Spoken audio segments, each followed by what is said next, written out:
अगर आपकी फैक्ट्री चलती है, प्रयोग करके देखिएगा। आप में कोई भी महानुभाव है जिनके फैक्ट्री चल रही है, कंपनी चल रही है, कल से ही प्रयोग करके देखिएगा। अभी तो सब लोग भीतर आते हैं, 9:45 बजते, घंटी बजती है, काम पर लग जाते हैं। कल से प्रयोग करके देखिएगा। 10 मिनट हमारे कहने पर आप केवल 6 महीने का प्रयोग कीजिए। अपनी कंपनी में, अपने ऑफिस में, अपने दुकान में, अपने घर में, जहां आप चाहें वहां प्रयोग कीजिए। और प्रयोग यह करके देखिएगा, अपने सारे स्टाफ को इकट्ठा कीजिएगा और उनको काम पर लगाने से पहले, कंपनी में, फैक्ट्री में अपने अपने काम पर वो लगे, उससे पहले 7 मिनट की उनसे प्रार्थना करवाइएगा। सब लोग ईश्वर के नाम पर खड़े हो जाएं, करबद्ध हो जाएं, कमर सीधी हो, पलकें झुकी हो, और उनसे कोई भी प्रार्थना करवा लीजिएगा। रोज उनसे प्रार्थना करवाइएगा। 1 महीने के बाद अगर आपकी फैक्ट्री का उत्पादन दुगुना ना हो जाए तो प्रार्थना वापस बंद कर दीजिएगा। दावे के साथ कह रहा हूं, चैलेंज दे रहा हूं, शर्तिया कह रहा हूं, आप प्रयोग करके देखिएगा। आपके ऑफिस में, अगर आपके किराने की दुकान है, अगर आपकी ज्वेलरी की दुकान है, अगर आपके कपड़े की दुकान है, अगर आपके यहां 7 कर्मचारी है कि 3 कर्मचारी है कि 2 कर्मचारी है, जाते ही काम में मत लग जाओ। जाते ही सब आप भी खड़े हो जाओ, उन सब लोगों को साथ में खड़ा कर दो। नंबर 1, प्रार्थना से उनके भीतर नैतिकता आएगी, प्रार्थना से उनके भीतर काम की शक्ति आएगी, प्रार्थना के कारण उनके भीतर आपके कार्य के प्रति निष्ठा जगेगी, प्रार्थना के परिणाम स्वरूप वो आपके प्रति प्रेम करने लगेंगे, प्रार्थना के परिणाम स्वरूप उनकी कार्य क्षमता बढ़ेगी और ईश्वर उनका और आपका सहयोगी बनेगा। इससे आप भी आर्थिक उन्नति पाएंगे और आपका स्टाफ भी आर्थिक उन्नति पाएगा। प्रयोग करके देखिए। आप ज्वेलरी की दुकान रखते हैं, आप किराने की दुकान रखते हैं, आप कपड़े की दुकान है, आपके ऑटो पार्ट्स की दुकान है, आपके किसी भी चीज की दुकान है, कोई चिंता नहीं, दुकान खोली, कुछ भी नहीं है, केवल 2 ही कर्मचारी है ना, कोई दिक्कत नहीं। आप प्रार्थना शुरू कीजिए। 2 कर्मचारियों से शुरू करें, एक दिन आपके 100 कर्मचारी काम करेंगे। और प्रार्थना करबद्ध होकर दोनों कर्मचारी को भी साथ ले लीजिए, प्रणाम भाव से ईश्वर को याद कीजिए, कार्ड हाथ में ले लीजिए। सोमवार है तो सोमवार की प्रार्थना, मंगलवार है तो मंगलवार की प्रार्थना। खास बात यह नहीं है कि आप गीत क्या गा रहे हैं, खास बात यह नहीं है कि आप बोल क्या बोल रहे हैं, खास बात यह नहीं है कि आप शब्द क्या बोल रहे हैं, खास बात यह है कि आप तार कितने जोड़ रहे हैं, उससे अपने तार कितने जोड़ रहे हैं। एक छोटा सा बच्चा, 4 साल का बच्चा रोज मंदिर जाता और मंदिर में जाकर, घर से स्कूल के लिए रवाना होता, मंदिर जाता, मंदिर में जाकर हाथ जोड़ता, गुड़ गुड़ गुड़ गुड़ गुड़ गुड़ गुड़ गुड़ गुड़ गुड़ गुड़ गुड़ गुड़ गुड़ गुड़ गुड़ होठ हिलाता, रवाना हो जाता। महीने, 2 महीने, 4 महीने, 6 महीने बीत गए। लोग रोज समझते यार बच्चा बड़ा गजब का है, कंधे पे स्कूल का थैला लेके आता है, बैग लेके आता है, मंदिर में आता है, हाथ जोड़ता है और कुछ भी होठ हिलाता तो रवाना हो जाता है। एक दिन मंदिर के 5-7 भक्तों ने मिलकर बच्चे को रोका और रोककर पूछा कि भैया एक बात बता बालक, यार हम देख रहे हैं तू छोटा सा बच्चा है, 4 साल का बच्चा होता ही कितना है, 4-5 साल का बच्चा, तू रोज आता है मंदिर में, अच्छी बात है, पर तू रोज होठ हिलाता है, प्रार्थना करता है, प्रार्थना में क्या बोलता है? बच्चे ने कहा अंकल मैं तो हाथ जोड़ता हूं मंदिर में आकर, भगवान जी के सामने आंखें झुकाता हूं, करबद्ध होता हूं, मम्मी ने कहा है मंदिर जाया करो, स्कूल से पहले भगवान जी को प्रणाम किया करो, मैं मंदिर में आता हूं, हाथ जोड़ता हूं, प्रार्थना करता हूं। तो लोगों ने कहा तू प्रार्थना में क्या बोलता है? उसने कहा मैं बोलता हूं ABCDEFGHIJKLMNOPQRSTUV जेड तक बोल के और रवाना हो जाता हूं। लोगों ने कहा छोरा है साला पागल कहीं का है क्या क्या क्या पगलाई करता है, मंदिर में आकर ABCD बोलता है। उसने कहा उसमें क्या दिक्कत है, मैं मंदिर में आता हूं ABCD बोलता हूं और A से Z तक बोलकर भगवान से कहता हूं भगवान जी दुनिया में जितनी भी प्रार्थनाएं बनी हैं A से Z तक बनी हैं, जैसी प्रार्थना पसंद आए रोज रोज नई नई बनाते रहो और सुनते रहो। दुनिया में जितनी भी प्रार्थना बनी है किससे बनी है?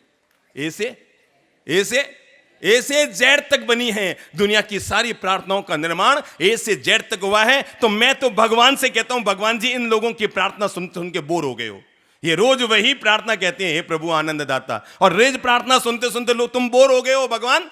मैं तो ABCD सुनाता हूं, भगवान से कहता हूं भगवान जी सारी प्रार्थनाएं ABCD से बनी है, आपको जैसी प्रार्थना पसंद आए रोज नई नई प्रार्थनाएं बनाओ, सुनने का आनंद उठाओ। प्रार्थना होठों से नहीं, प्रार्थना हृदय से होती है। पता है ईश्वर ने आपके बैंक अकाउंट में खूब सारी चीजें डाल रखी है, अमीरी भी डाल रखी है, समृद्धि भी डाल रखी है, प्रेम और मिठास भी डाल रखा है। ईश्वर ने आपके बैंक अकाउंट में आनंद भी डाल रखा है। ईश्वर ने आपके बैंक अकाउंट में शांति भी डाल रखी है। ईश्वर ने आपके बैंक अकाउंट में समृद्धि भी डाल रखी है।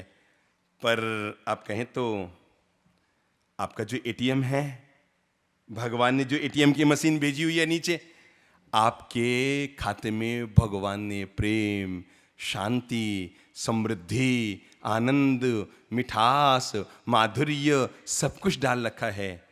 इन सब चीजों को एटीएम से निकालने का एक पासवर्ड है। लिख लो तो बता दूं। आप कल से प्रयोग करना एटीएम के अपने मशीन में, ये पासवर्ड लगाओगे, प्रेम भी आएगा, शांति भी आएगी, समृद्धि भी आएगी, मिठास भी आएगा, आनंद भी आएगा। अरे जीवन बहुत बहुत बहुत मस्त हो जाएगा। लिख लो पासवर्ड, PRARTHANA।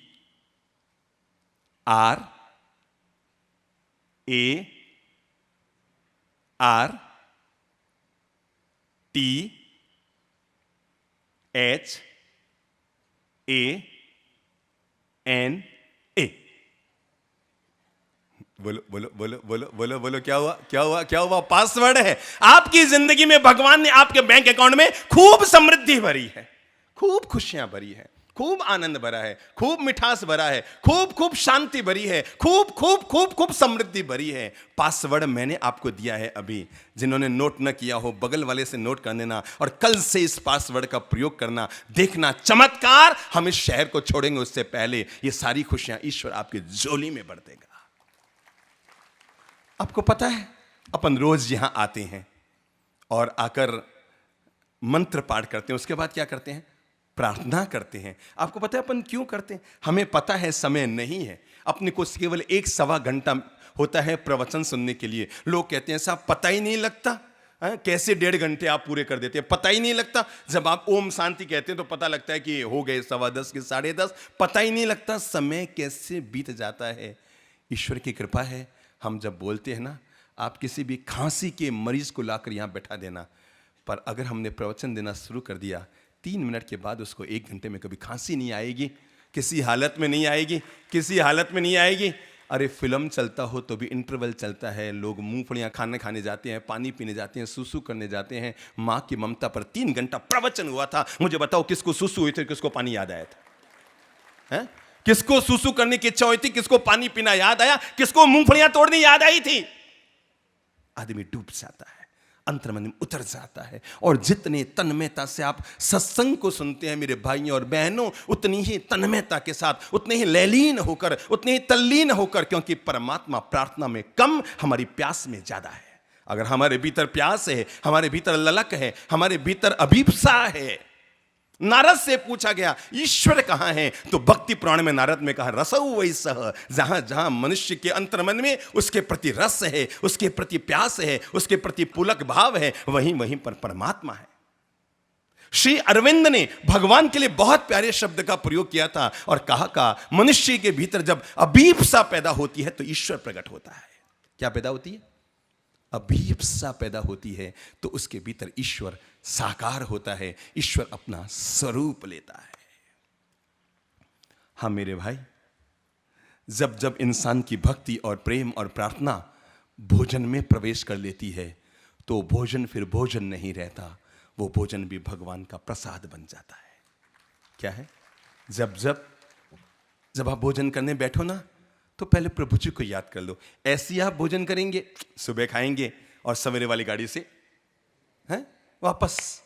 पर आप अगर भोजन को स्वीकार करने से पहले अंतर्मन में प्रभु को याद कीजिए, अपने तार उससे जोड़िए, प्रभु तेरी कृपा है, आज का भोजन तू दे रहा है। और जैसे ही खाऊं पीऊं सो सेवा, उठूं बैठूं सो परिक्रमा। प्रभु जी जो मैं खा रहा हूं, मैं नहीं खा रहा हूं, आपके श्री चरणों में चढ़ा रहा हूं। मैं जो घूम फिर रहा हूं, घूम फिर नहीं रहा हूं, आपके मंदिर की परिक्रमा लगा रहा हूं। क्या कर रहा हूं?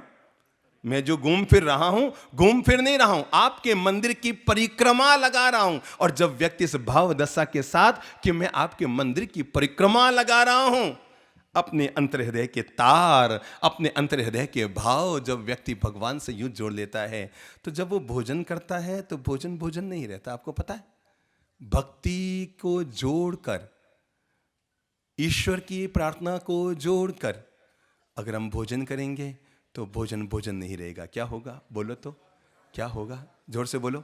सब बोलेंगे। आज हम परमात्मा के प्रति डूब कर आनंद लेंगे। आज मैंने कहा ना, आज प्रवचन नहीं है, आज भक्ति है। आज प्रार्थना में उतरेंगे, देखेंगे कि जब उन सब के साथ ईश्वर ने ये सब चमत्कार किए तो मेरे साथ क्या नहीं।